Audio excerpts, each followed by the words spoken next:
Hey guys, welcome back to मुरादन run. And आज के वीडियो में हम लोग बात करने वाले हैं whether you should study in Croatia और नॉट। और हम लोग खड़े हैं Zagreb which is the capital city of Croatia, उसके बीचों बीच in front of the church. So without further ado, let's directly jump into it. Pros of studying in Croatia के बारे में बात करूँ तो सबसे बड़ा प्रो क्रोएशिया में पढ़ने का है that the tuition fees is going to be somewhere between 1000 euros to 1200 euros, जो कि ओवरऑल यूरोप में सबसे ज्यादा कम है एज कम्पेयर टू जर्मनी के अलावा। जर्मनी में क्योंकि ट्यूशन फीस एब्सोल्युटली फ्री है, उसके अलावा it is lowest. Second pro of studying in Croatia is that you are studying in an European Union country.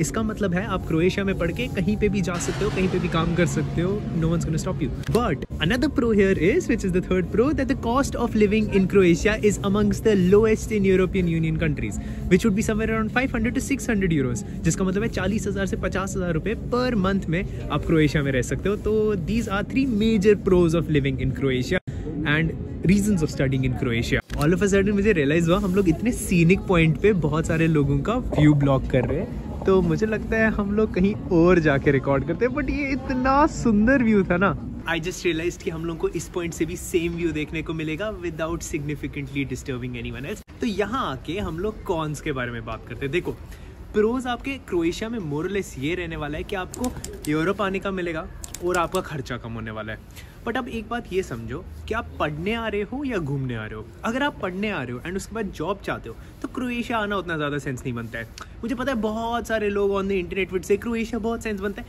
But ये बात समझो कि क्रोएशिया में ब्रेन ड्रेन हो रहा है, which means Croatians right now are moving out of Croatia and working in different countries. अब इसका रीजन क्या है? क्योंकि यहाँ पे आपके पास एक्सेस है टू गो टू यूरोप। अब अगर आपके पास एक्सेस है to go to Europe, why would you stay in a country जहाँ पे आपकी अर्निंग्स सिग्निफिकेंटली 30 to 40% लोअर रहेंगे एज अपोज टू यूरोप? तो लोग क्या करते हैं, क्रोएशिया से वहाँ चले जाते हैं। अब हाँ, एक और चीज़ कर सकते हो, आप क्रोएशिया में पढ़ाई करके वहाँ जा सकते हो। बट अगर आपको क्रोएशिया में पढ़ाई करनी है, यू विल फाइंड इंस्टीट्यूशंस जहाँ पे इंग्लिश में पढ़ाई होती है, बट फिर क्रोएशियन बहुत ज़्यादा मेजर इन्फ्लुएंस रखता है यहाँ पे, तो वो एक मेजर कॉन फिर से आ जाता है। एज अ रिजल्ट अगर आप क्रोएशिया आना चाहते हो तो आपको क्रोएशियन लैंग्वेज सीखनी है। अगर आप एक नई लैंग्वेज सीख रहे हो, why would you want to learn Croatian जब आपके पास जर्मन का ऑप्शन है, जहाँ पे आपके पास हायर पेइंग अपॉर्चुनिटीज है। फ्रांस, जो लैंग्वेज सीख के आप बाकी कंट्रीज जा सकते हो। तो that is why not a lot of people come to Croatia to study. Second con of studying in Croatia, part time opportunities. अब अगर आप क्रोएशिया में पार्ट टाइम काम करना चाहोगे, 5 से 6 यूरोज कमाओगे। वहीं पे जर्मनी चले जाओगे तो 11 यूरोज तक कमा सकते हो, तो डबल कमा सकते हो।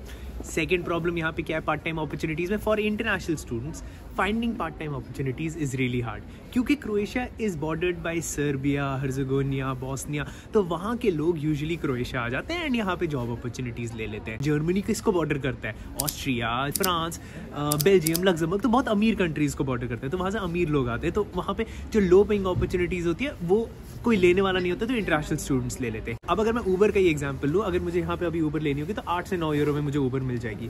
वही ऊबर अगर मुझे जर्मनी में लेनी होती तो मेरा कम से कम 25 से 30 यूरो तक का खर्चा चला जाता। इवेंचुअली ऊबर भी कोई इंसान ही चला रहा है ना, तो आप उसके पॉइंट ऑफ व्यू से सोचो कि ऊबर आप जर्मनी में चला रहे हो या क्रोएशिया में चला रहे हो, डिफरेंस 3 टाइम्स तक चली जा सकती है। तो as a result earning potentials में बहुत ज़्यादा लिमिटेशंस है, बट स्पेंडिंग अगर करने जाओगे और यूरोप में स्पेंड करने जाओगे तो बहुत ज़्यादा स्पेंड करना होगा। एज अ रिजल्ट क्रोएशिया का एक और कौन आ जाता है, and that is why I would still recommend to study in other European countries. ये एक और चीज दिखाना चाहता था, ये यूरोप की किसी और कंट्री में नहीं होगी। ये पता नहीं कौन है। अब इसको कोई डांट रहा है। तो अब आपको ऑनलाइन बहुत सारे लोग मिलेंगे जो आपको बोलेंगे, मुराद मुझे लैटविया पढ़ने जाना चाहिए, क्रोएशिया पढ़ने जाना चाहिए, हर्जेगोविना जाना चाहिए पढ़ने, माल्टा, इतनी सारी आपको बहुत सारी कंट्रीज मिलेंगी वहाँ पे पढ़ने के लिए।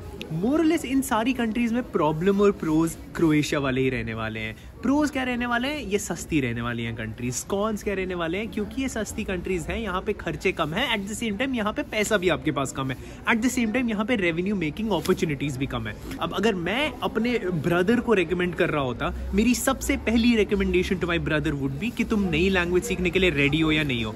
और नई लैंग्वेज बस आपको सीखनी नहीं है, आपको उस लैंग्वेज में जीना है, हर एक काम उस लैंग्वेज में करना है। तो इफ यू आर थिंकिंग कि हाँ मैं जर्मन सीख लूंगा, it's not going to be that easy. But अगर आप अपने आप से ऑनेस्ट हो और आप ये समझ लेते हो कि नहीं यार मैं नई लैंग्वेज में फिर से जी नहीं सकता, क्योंकि अभी मुझे हिंदी सीखने में इतना टाइम लग गया तो जर्मन सीखने में कितने साल लग जाएंगे, तो आप ये मान लो कि English is something that you can look out for. तो अगर आपने अपने आप से ये चीज कन्विंस करवा ली कि आपको इंग्लिश में ही रहना है, तो Netherlands and Ireland is definitely out there for you. अगर आप स्टिल कोई लैंग्वेज सीखने वाले हो तो आपके पास जर्मन एंड फ्रांस की अपॉर्चुनिटीज रहनी चाहिए, क्योंकि German opens doors for Switzerland as well. German opens doors for entire Germany, जो कि बहुत ज्यादा सुपर पावर है, जहाँ पे बहुत ज्यादा हायर सैलरीज है। It also opens doors for big high income countries like Luxembourg. France आपके पास कनाडा का भी डोर खोलती है। France at the same time आपके पास बेल्जियम की भी अपॉर्चुनिटीज खोलती है। तो अगर आप एक लैंग्वेज सीखने वाले हो तो मैं नहीं रेकमेंड करूंगा आप कोई स्लोवाक लैंग्वेज सीखो या फिर कोई बाल्कन की लैंग्वेज सीखो, जहाँ पे उसके बाद अपॉर्चुनिटीज भी उतनी ज्यादा नहीं है। आप कोई वेस्टर्न यूरोप की लैंग्वेज सीखो जहाँ पे बहुत ज्यादा जॉब अपॉर्चुनिटीज होगी, जिसके लिए मैं जर्मन और फ्रेंच अपने ब्रदर को रेकमेंड करूंगा। अगर कोई आना चाहता है यहाँ पे पढ़ने के लिए आओ, बट मैं यहाँ इस कंट्री इसीलिए आया ताकि मैं आपको बता सकूं कि मत आओ।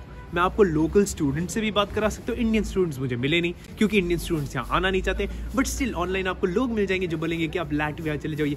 प्लीज उनकी बातें मत सुनो, इस चीज में कतराओ मत। आप अपनी लाइफ का सबसे ज्यादा इंपॉर्टेंट डिसीजन ले रहे हो। जो सबसे बड़ी इन्वेस्टमेंट करने वाले हो आप अपनी एजुकेशन में करने वाले हो। आपके घर में आपकी सबसे बड़ी इन्वेस्टमेंट नहीं होनी चाहिए, आपकी किसी भी चीज में इतनी ज्यादा बड़ी इन्वेस्टमेंट नहीं होनी चाहिए जितना अपने आप में होनी चाहिए। अगर आप एज अ ग्रोन इंडिविजुअल होगे ना, आप 100 चीज़ें कर सकते हो। अगर आपकी ग्रोथ मैक्सिमम पोटेंशियल तक पहुंच पाएगी ना किसी तरीके से, आपको उस चीज़ के लिए जाना चाहिए। और मुझे पर्सनली नहीं लगता आपको यहाँ पे इतनी ज़्यादा ग्रोथ मिलेगी। It is a very negative video for this country, but मुझे पर्सनली नहीं लगता कि आपके लिए इतना ज़्यादा सेंस बनेगा। ऐसे रोड पे आके मैं इस कंट्री की ले रहा हूँ, बट फिर भी मुझे नहीं लगता कि सेंस बनेगा। अगर if you are planning to study abroad, watch this video जहाँ पे मैंने टॉप 5 यूरोपियन कंट्रीज़ को कंपेयर किया है। तो this video would be a much better video for you to watch. यहाँ नहीं आओ यार प्लीज। मैं अभी फिर से ऊपर आया एंड अब यहाँ कोई नहीं है। हम लोग इजीली यहाँ पे वीडियो अभी रिकॉर्ड कर सकते थे पूरा का पूरा, फजूल में नीचे जाना पड़ा। बट एक इंटरेस्टिंग चीज दिखाता हूँ, वो माउंटेन्स दिख रहे हैं, वो सारे माउंटेन्स, ये सारा आपका भूल गया कंट्री का नाम, स्लोवेनिया सॉरी स्लोवेनिया।